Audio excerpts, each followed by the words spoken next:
আসসালামু আলাইকুম গাইস। তো সবাই কেমন আছেন? আশা করি সবাই ভালো আছেন। আলহামদুলিল্লাহ, আপনাদের দোয়ায় অনেক ভালো আছি।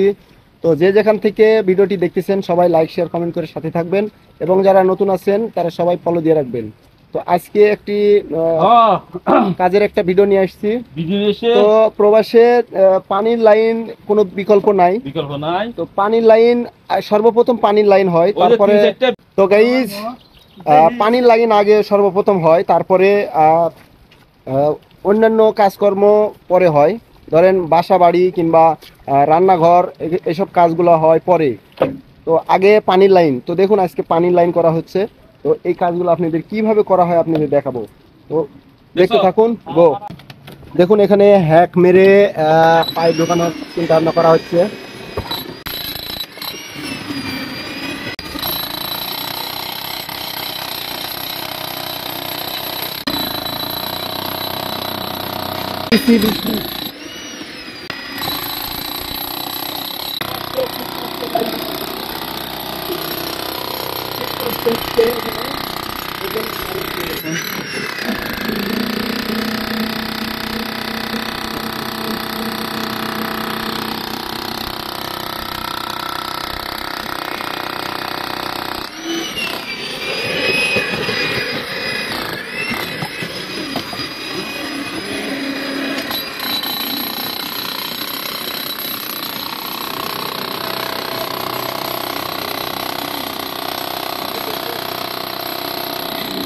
এদেশের মানে ঢালাই অনেক শক্ত, ঠিক আছে, অনেক শক্ত। দেখুন যেই ভাইটি এই কাজটি করলো, ওই গাল মাছ না রে, প্রায় 1 বছর ধরে এই কাজটি করতেছে। কাজের কিরকম কষ্ট দেখুন।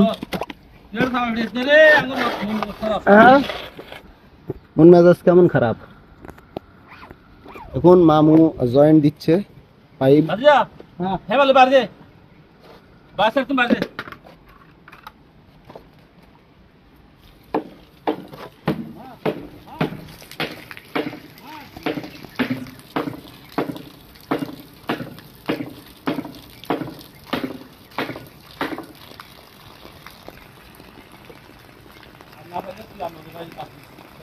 ওকে।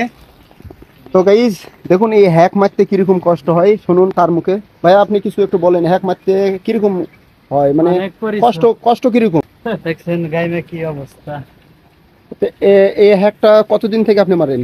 প্রায় 1.5 বছর। 1.5 বছর। হ্যাঁ, অনেক কষ্ট, তাই না? অনেক কষ্ট। প্রবাস কেমন এটা আপনি? 40 কেজি হ্যাক, এটা মারা লাগে ধরে। তো এই হ্যাকটা মানে কিরকম পরিশ্রম, সে বিষয়ে যদি বলতেন। অনেক পরিশ্রম, অনেক, যা বলা বোঝাইতে পারবো মানে না। বিদেশ আসা ভালো না খারাপ? অনেক খারাপ, না আসাটাই বেটার। দেশে পারলে ভিক্ষা করে খান, দেশে আইসেন না। এখানে আসা যাইবো না, ঠিক আছে, মালয়েশিয়া না আসাটাই বেটার হবে দেশে। তো গাইস আজকের ভিডিও এ পর্যন্তই। দেখুন ওকে। তো আগামী ভিডিও দেখার জন্য আবারও বেশি বেশি শেয়ার করে দিবেন। আমরা প্রবাস থেকে ডাইরেক্ট সরাসরি আপনাদেরকে লাইভে দেখানোর চেষ্টা করলাম। তো সবাই ভালো থাকবেন, সুস্থ থাকবেন। সালামু আলাইকুম।